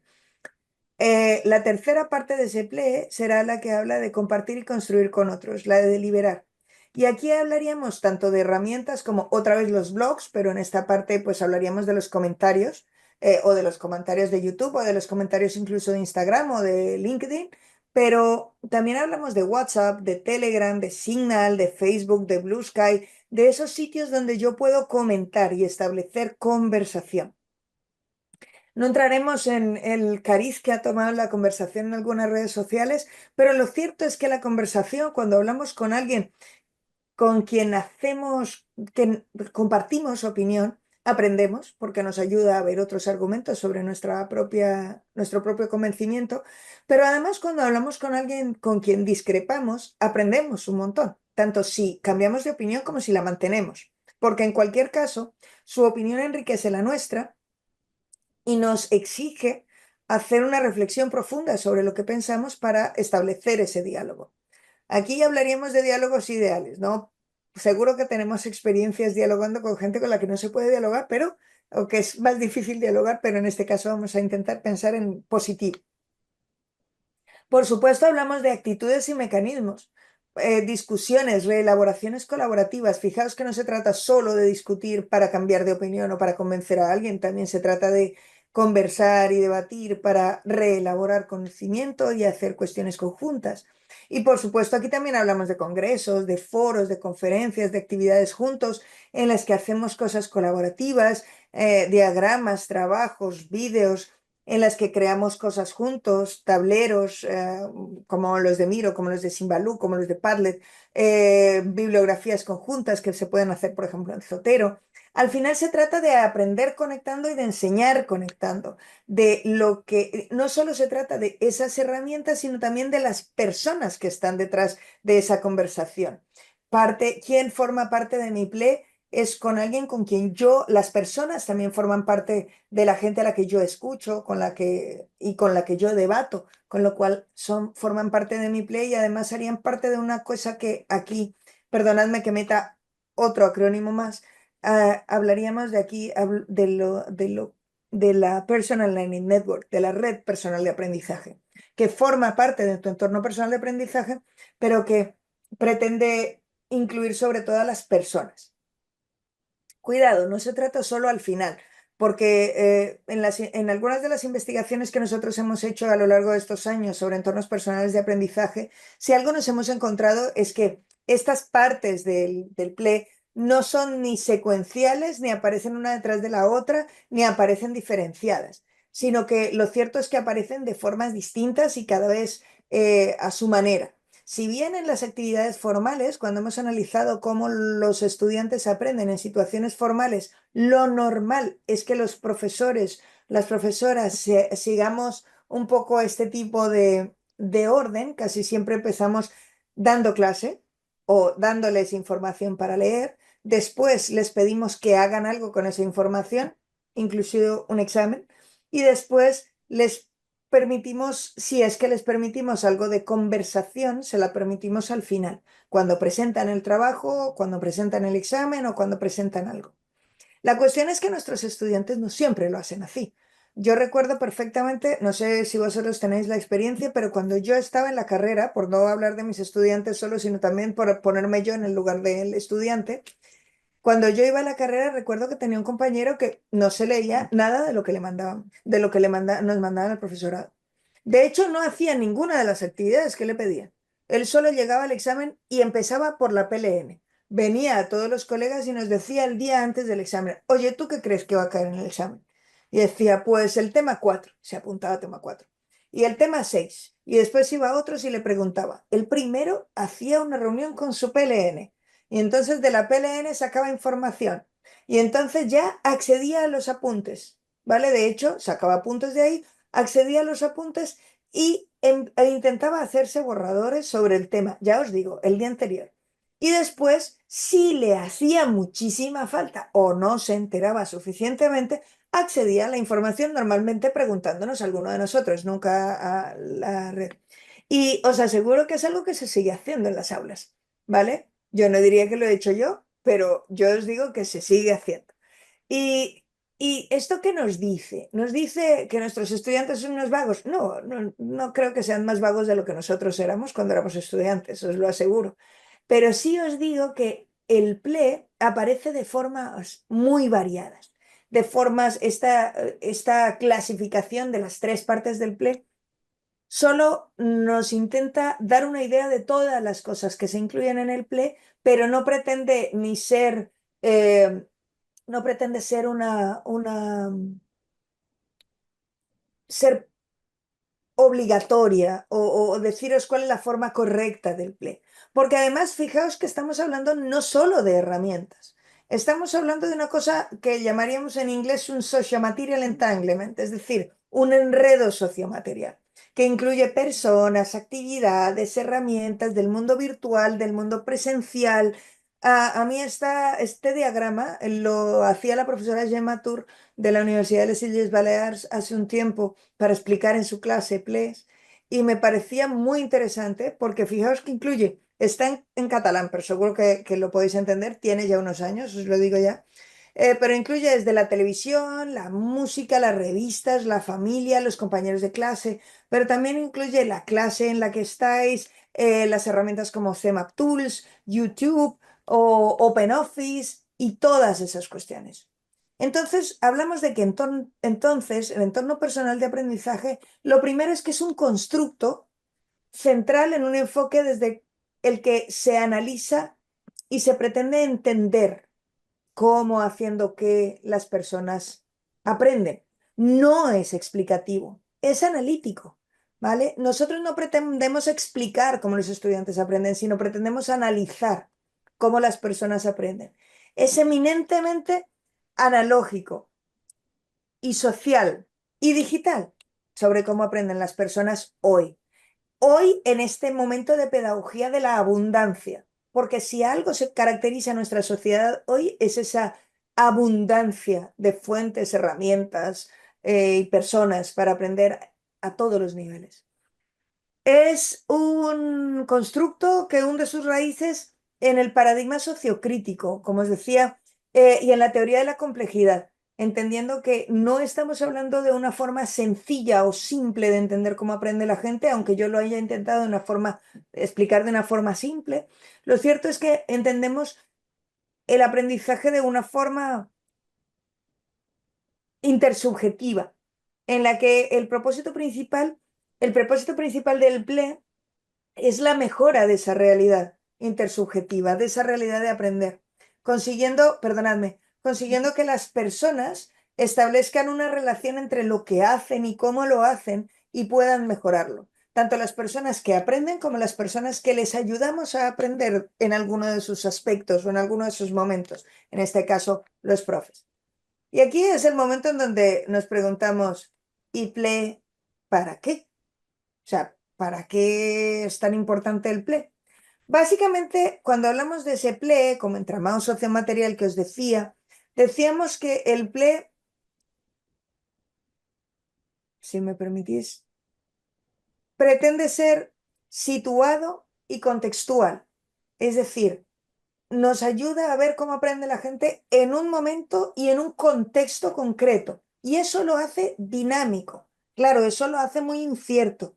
Porque cuando yo os digo que vuestro entorno personal de aprendizaje, hoy, cuando hablamos de entornos personales de aprendizaje, está cambiando o empieza a cambiar, es porque cuando yo soy consciente de cómo es mi entorno personal de aprendizaje o cuando yo soy consciente de que el entorno personal de aprendizaje es fundamental en cómo aprenden mis estudiantes, entonces empiezo a preocuparme por su entorno personal de aprendizaje y eso hace que mi entorno personal de aprendizaje cambie y que mi forma de verles cambie. Perdonadme el trabalenguas. Es la antítesis de la personalización. Es decir, ¿os acordáis que al principio decía personalizado implicaría que una herramienta toma decisiones teniendo en cuenta las cuestiones anteriores? Pues en el caso del personal, yo asumo, o nosotros asumimos, que entendiendo que se trata de de intentar analizar cómo aprende alguien en un momento concreto y haciendo qué cosas, conforme esa persona toma decisiones o se da cuenta de cómo va aprendiendo, puede ir cambiando y puede irlo mejorando. Eso es fundamental, porque parte de la idea esa de la mejora. De la mejora, cuando tú razonas internamente cómo es tu PLE, intentas pensar cómo hacerlo mejor o incluso cómo cambiar determinadas rutinas para hacerlo mejor. Pero también eh, ayuda a la mejora externa. Es decir, cuando nosotros los profes pensamos o empezamos a pensar en el entorno personal de aprendizaje de los estudiantes, intentamos o deberíamos intentar cambiar la forma en la que nos aproximamos a su aprendizaje, entendiéndolo menos como una cuestión puntual que sucede en un momento concreto y que solo pasa en mi asignatura. Si yo pienso en el entorno personal de aprendizaje de mis estudiantes, estaré pensando en qué cosas puedo mejorar de su entorno general de aprendizaje, no solo de mi asignatura, para que pueda aprovecharse de él en el futuro. Fijaos, esa mejora además se relaciona directamente con un concepto del que estaba hablando hace un momento Griselda, que es el concepto de autorregulación y el concepto de metacognición, teniendo en cuenta que siempre la metacognición depende de supuestos epistemológicos, es decir, depende de lo que entendamos por aprender. Cuando si nosotros entendemos que aprender es lo que tú haces cuando me escuchas, entonces lo que tú necesitas para aprender es escucharme. Sin embargo, cuando yo pienso que tu entorno personal de aprendizaje es la forma en la que aprendes tú, entiendo que para que aprendas, mi impacto como profesor y mi impacto como enseñante debería ir mucho más allá de lo que tú lees o de lo que tú escuchas, sino que debería intentar enriquecer también la forma en la que rehaces información y en la que debates con otras personas.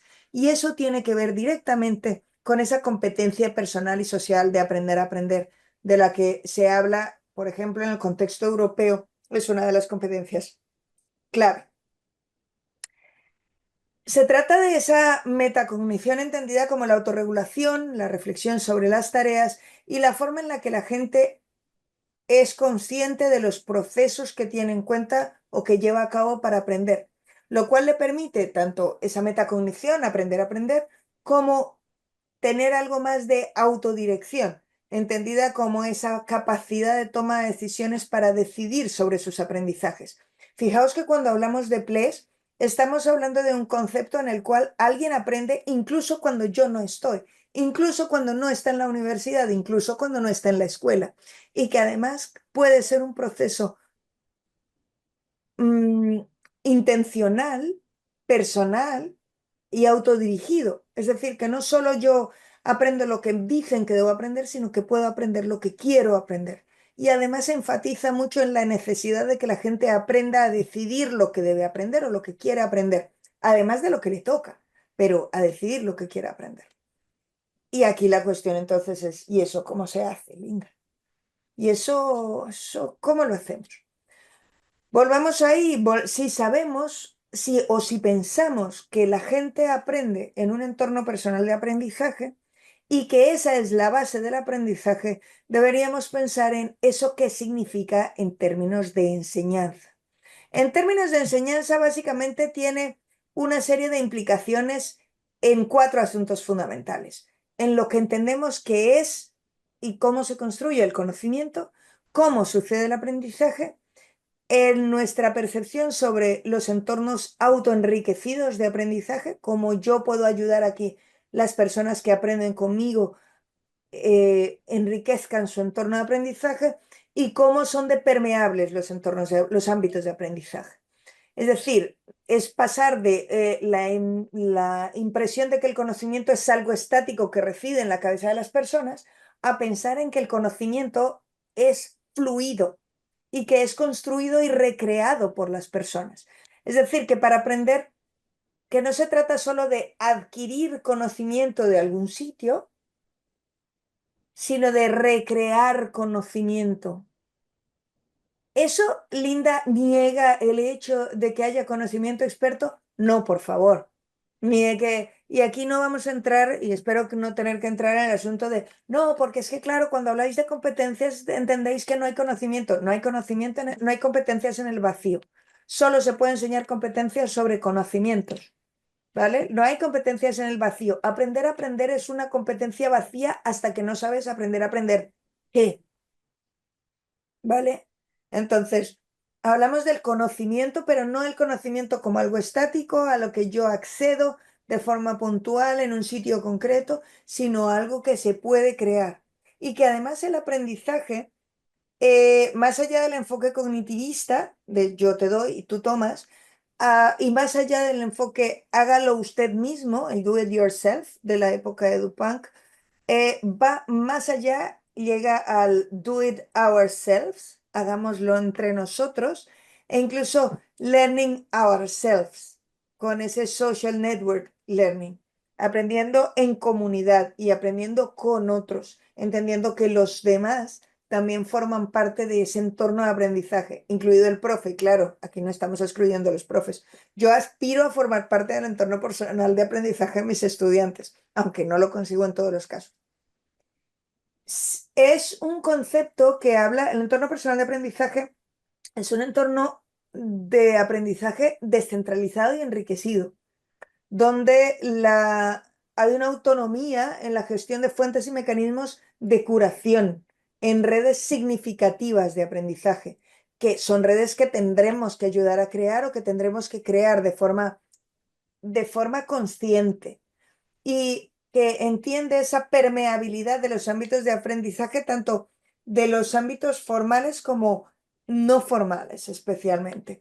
Aquí entendemos que cuando hablamos de entornos personales de aprendizaje ponemos el centro, permitidme, las dicotomías suelen ser bastante simplistas, por no decir simplonas, pero me permite ver a qué extremo tiende, aunque ninguno de estos son extremos simples o dicotómicos. Concentramos en qué es lo que las personas aprenden, cómo lo aprenden, a partir de qué relaciones, tanto contenido más formal como no formal, como contenido que no sea precisamente de ninguno de los ámbitos obvios. Pone el énfasis en las oportunidades de aprender, no solo en el momento de aprender, no solo en mi clase, en mi aula, sino en oportunidades que pueda tener para aprender. No solo en qué información le doy, sino en cómo la gestiona, no solo en cómo es el aprendizaje en este momento, sino cómo se adapta y por supuesto entiende que el aprendizaje está en construcción.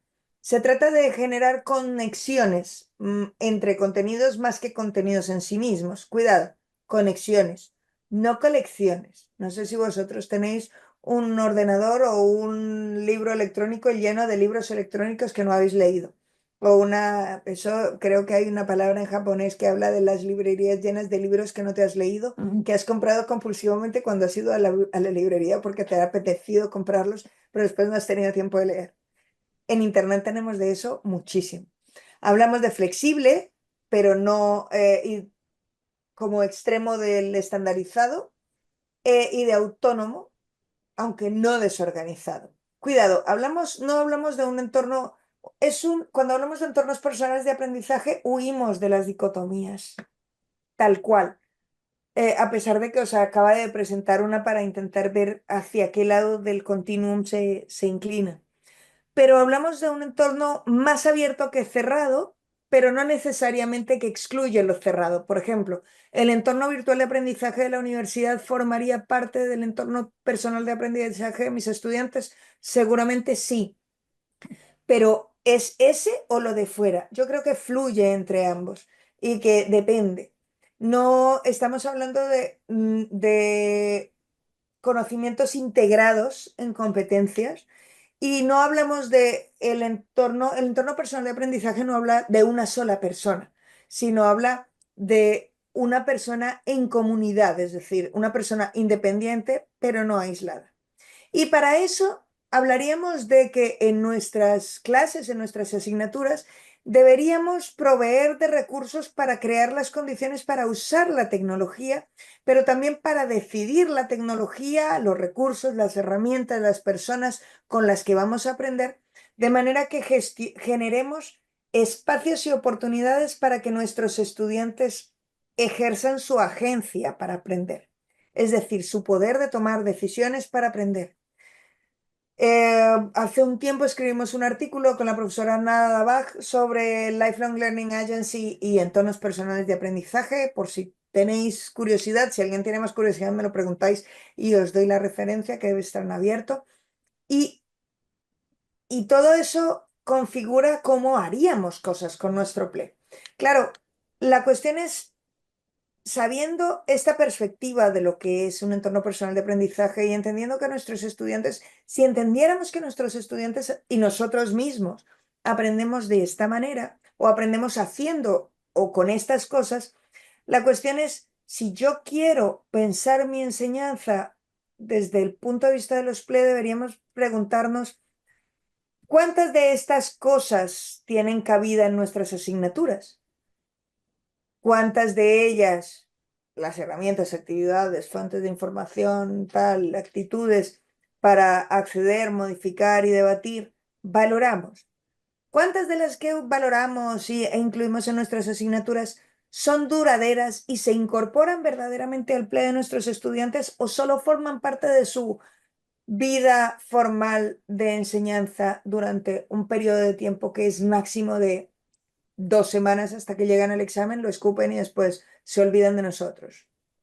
¿Hasta qué punto lo que estamos haciendo es empoderar el entorno personal de aprendizaje de nuestros estudiantes y permitirles participar de su enseñanza y de su aprendizaje? ¿Hasta qué punto les estamos entrenando para formar parte de ese proceso de participación en el aprendizaje, entendido como participación? ¿Y hasta qué punto nuestra asignatura y lo que nosotros les enseñamos forma parte consciente de su proceso cognitivo y les permite entrar en esos procesos de metacognición? que les permitirían, si me permitís la analogía con el concepto de soberanía digital de Floridi, hablar de su soberanía para aprender, de eso que hablábamos antes de la autodirección, de que en el futuro, cuando tengan que aprender algo más de lo que nosotros les hemos enseñado, de esa cosa particular que nosotros damos clase, podrían enfrentarse al mundo que tienen alrededor para aprender. Al final no se trata de que la idea de PLE se refleje en una metodología concreta. No se trata de que yo piense que quiero aprender, no sé, lo que os decía del asado de pollo o rocket science de forma puntual o habitual y que decida con que una metodología me va a enriquecer mi PLE, sino hasta qué punto las herramientas, mecanismos, fuentes de información, actitudes y personas que me ayudan a hacer todo esto sobre el asado de pollo o sobre rocket science están ahí. La cuestión es que hoy la cosa se complica, como casi siempre, perdonadme, que lo compliquemos más. Pero aquí me gustaría, en esta parte más final de esta conversación o de esta conferencia, hablar de algo que en estos días me da mucho vueltas y es, ¿qué pinta el PLE en un mundo de máquinas que aprenden? Lo primero es que yo creo, o sea, pues, y es algo que me parece una de las afirmaciones más interesantes que tiene el informe que hizo el Consejo de Europa sobre la inteligencia artificial en educación, y es que las tecnologías generativas, o IAs generativas como las conocemos popularmente, no aprenden como las personas, ni crean como las personas, ni tienen motivaciones éticas o estéticas, ni criterios o valores morales o sociales propios. Eso significa que pueden enriquecer el aprendizaje de las personas y además suponer un motor que redefine el aprendizaje como reto personal. Eso significa que tienen un lugar en nuestro PLE.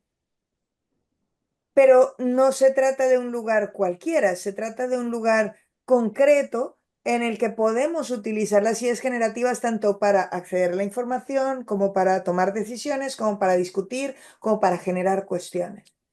Eso implica que no se trata de hacer de la universidad o de la escuela un semillero de personas, que es una imagen que solemos tener, es una metáfora que solemos usar para hablar de la escuela o de la universidad, sino más bien un lugar donde las personas pudieran cultivar su PLE.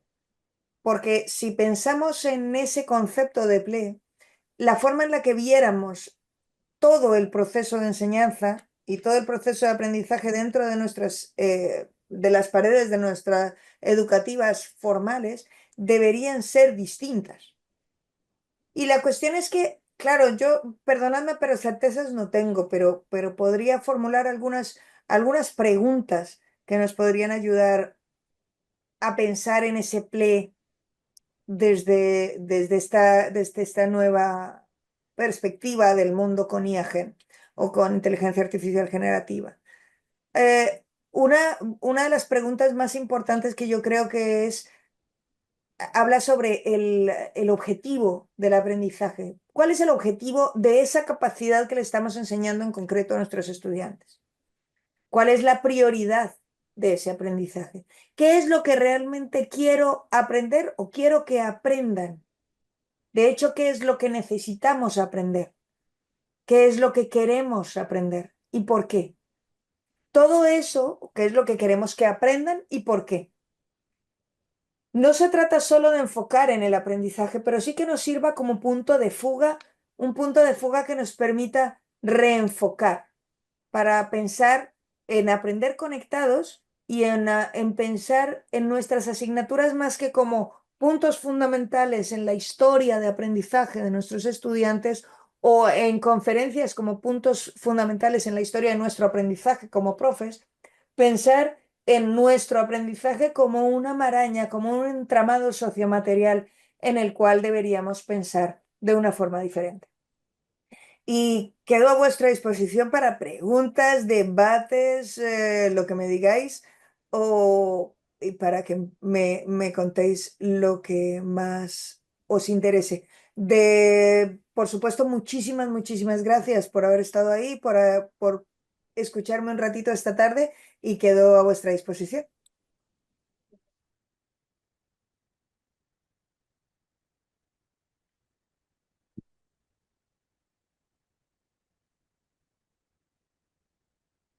Muchas gracias, Linda.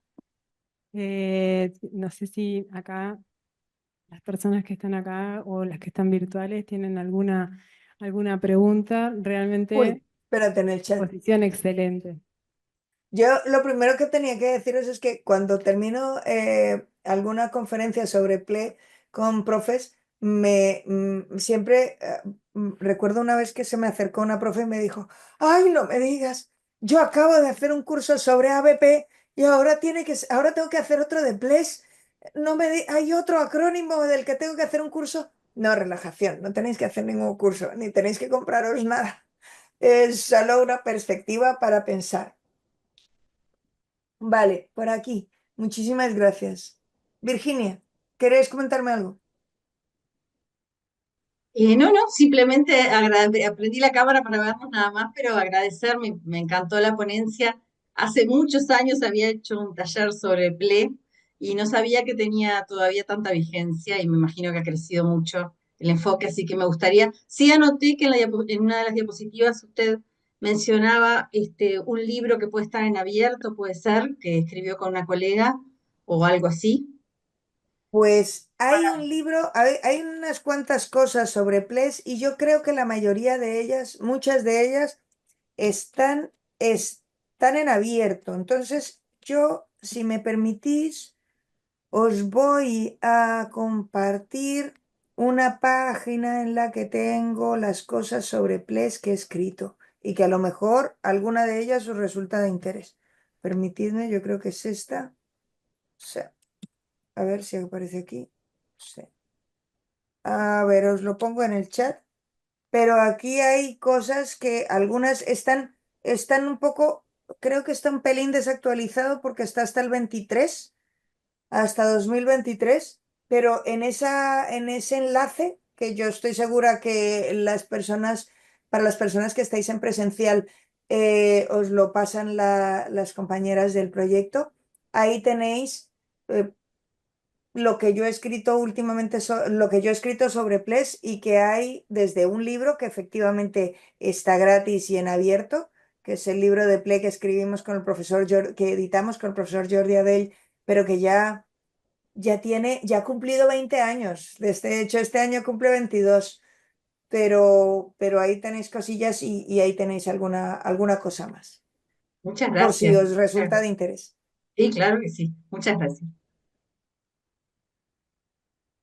¿Alguna pregunta acá en la sala o virtual o presencial? Estáis estupefactos.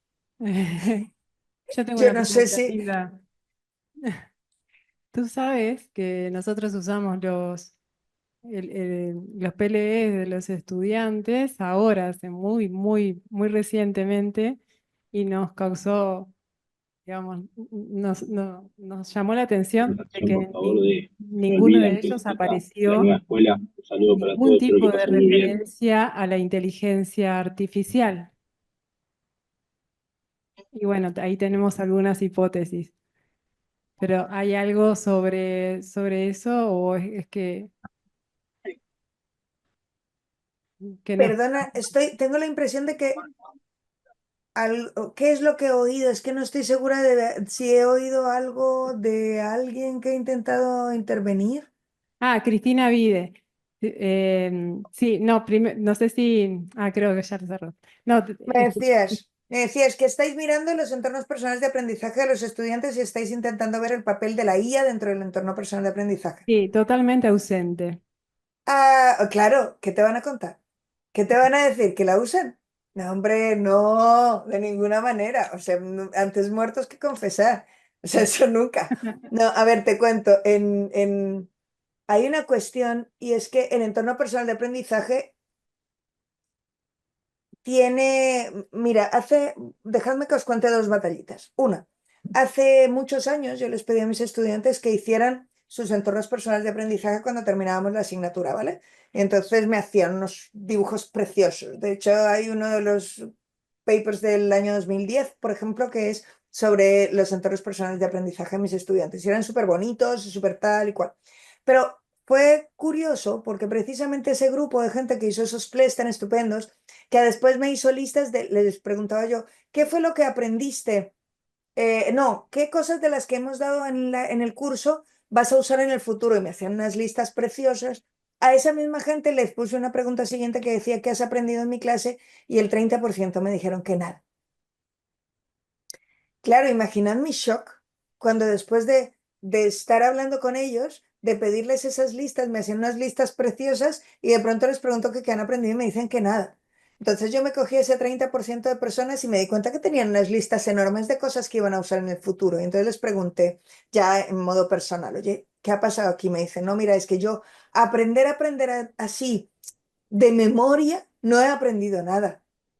Y dije, ok, para ti aprender es aprender de memoria.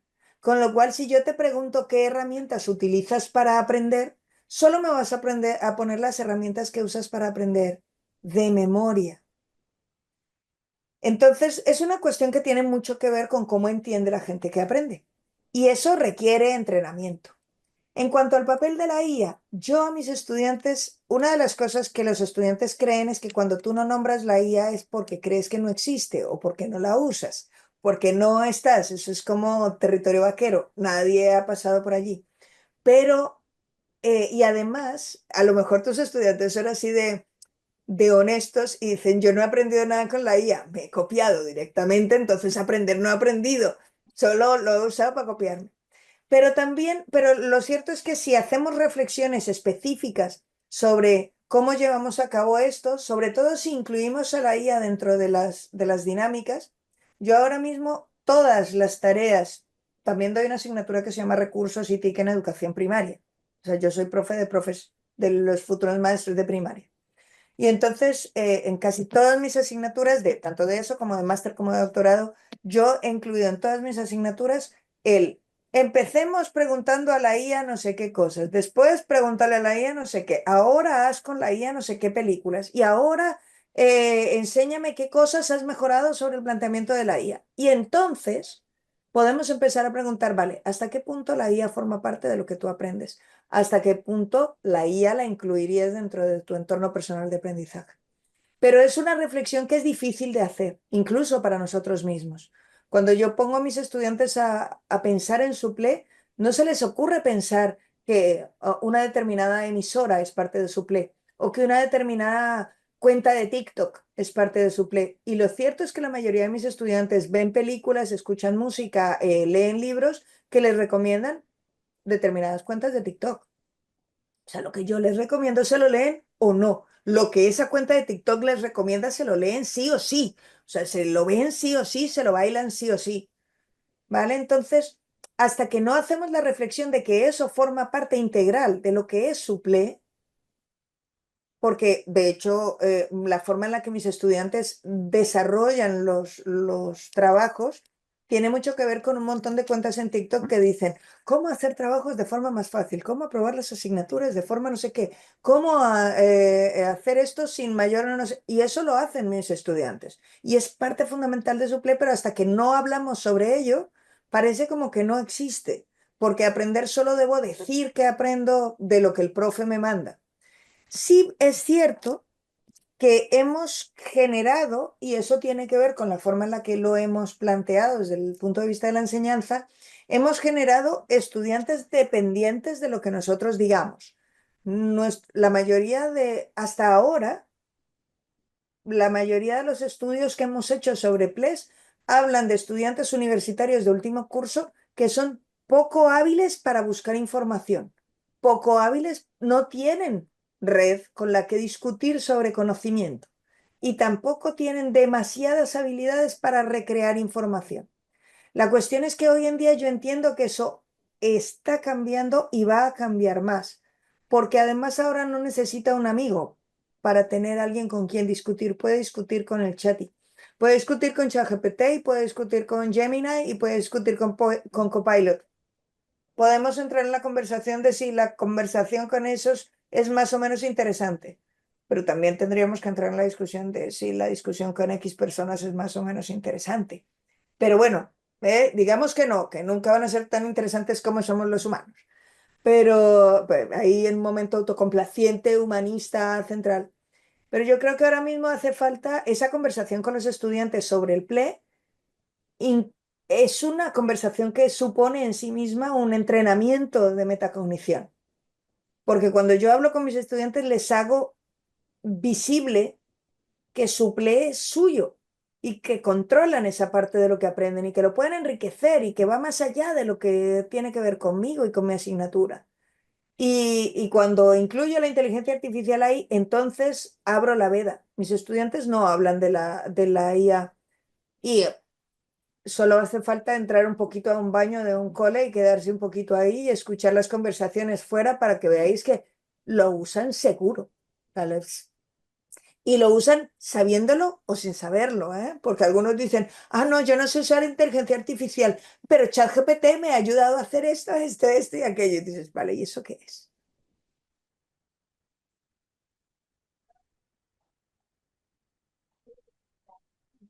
Para que... Pregunta en el micro porque no te oigo.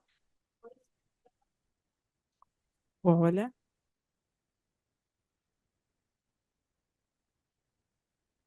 No, decía que me parece que a veces es un poco también la relación que se genera entre el alumno y el docente y el miedo a la respuesta que va a haber del otro lado.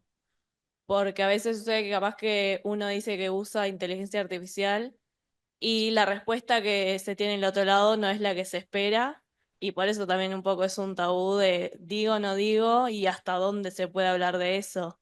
Porque a veces, a mí me pasó el año pasado que tuve una materia que nos enseñaron a utilizar inteligencia artificial y ya era libre, o sea, todos sabíamos que se podía utilizar y estaba genial. Pero había otras materias que era más como un tabú y no se podía hablar mucho. Entonces, va en eso también. Si se genera la confianza con el docente, que el otro docente pueda saberlo, o capaz que a veces no se da esa instancia, me parece. ¿Sabes? Creo que más que confianza, que yo creo que además es una cosa que yo no estoy segura de lo deseable que es, ¿vale? A mí me parece que es interesante. Yo soy una profe que no soy muy consciente de la posición de poder que ejerzo delante de mis estudiantes. Lo demás son pamplinas, con perdón. Es decir, no, porque es que yo tengo una relación súper cercana, sí, sí, pero tú al final les vas a poner una nota, tienes un poder sobre ellos. La relación de poder es obvia, ¿vale? Entonces, puede ser más o menos cercana y se puede ejercer desde una posición más cercana, pero también tiene que ver con una posición de conocimiento. Cuando un profe hace evidente que sabe que lo estás usando, no que cree o que te da permiso o qué tal, porque es imposible. Es materialmente imposible a día de hoy prohibirte usar la inteligencia artificial, porque a día de hoy es materialmente imposible probar que la has usado, ¿vale? A menos que te haga una entrevista posterior en la que yo te pregunte sobre determinados conceptos, bla, bla, bla.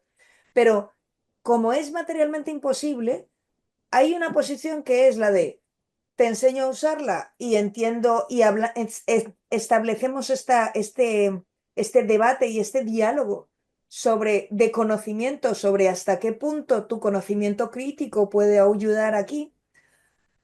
Y puedo hacerlo desde una forma más cercana o desde una forma no cercana. O sea, idealmente es una forma cercana, pero puede ser no cercana. Si no os encontráis cómodos con la forma cercana, también puede ser el no cercano. Pero el no cercano no es la prohibición, porque la prohibición es imposible, ¿vale? Es como cuando, no sé si tenéis, imagino que no, pero seguro que teníais algún compañero en la facultad que era una hábil compañero o compañera, que era una hábil persona para copiarse en un examen. ¿No ha estado prohibido toda la vida? Porque que yo sepa, ha estado prohibido toda la vida copiarse en los exámenes. Y yo, al menos, yo he visto gente copiarse en los exámenes de los profesores más duros, más terribles, no sé, igual vosotros no lo habéis visto, pero igual vosotros no lo habéis hecho. Pero lo cierto es que la realidad es innegable. Con lo cual es fundamental, lo que necesitamos es abrir la conversación. Lo que tenemos que ser conscientes es que si queremos que lo que aprenden nuestros estudiantes tenga algún sentido en el futuro, tenemos que tenemos que formar o que hacer que algo de lo que nosotros les damos forme parte de su entorno personal de aprendizaje, incluida la conversación, incluida la actitud crítica con lo que reciben de la IA, incluida toda esa perspectiva de lo que se hace. Eso nos va a exigir un esfuerzo tremendo, ¿vale? Todo esto va a ser súper difícil, porque nada, la tecnología si algo no vino y era uno de los dramas de los años 90 y de los años primeros 2000, era que todo el mundo había venido a decir, no, la tecnología ha venido para facilitarnos la vida, menos a los profesores, a todos. Pero sí ha venido a hacerlo más rico, más interesante, más centrado en el estudiantado, más nos hará pensar la cuestión es preguntarnos o darle vueltas a muchas preguntas extra que nos va a permitir hacer. Entonces sí, tiene que ver con la aproximación, pero no solo con la cercanía, sino con hasta qué punto el profesor es capaz de situarse en su conocimiento de una forma actual. Bueno, muchas gracias. Creo que no hay más preguntas, Linda. Otra vez gracias. Sabemos que ya son como las 8, no, con las 9, las 21 horas en Murcia, así que a descansar. Ya. Vamos a ver si cenamos un ratito. Nos tomamos algo caliente para calentarnos el cuerpo. Ya lo sé que os digo calor y es como, no, Bueno, por te favor, vamos a dame acompañar algo refrescante. con una pausa café acá para los asistentes presenciales. Muchísimas gracias Te por la agradecemos invitación. mucho y bueno, Ya sabéis dónde estoy, lo que necesitéis, si queréis, si llega alguna pregunta más durante el seminario o cualquier cosa, Griselda, no dudes, me lo buena idea. mandas y charlamos, ¿vale? Perfecto, Linda. Bueno, Muchas muchas gracias. gracias. Cuidaos. Chao.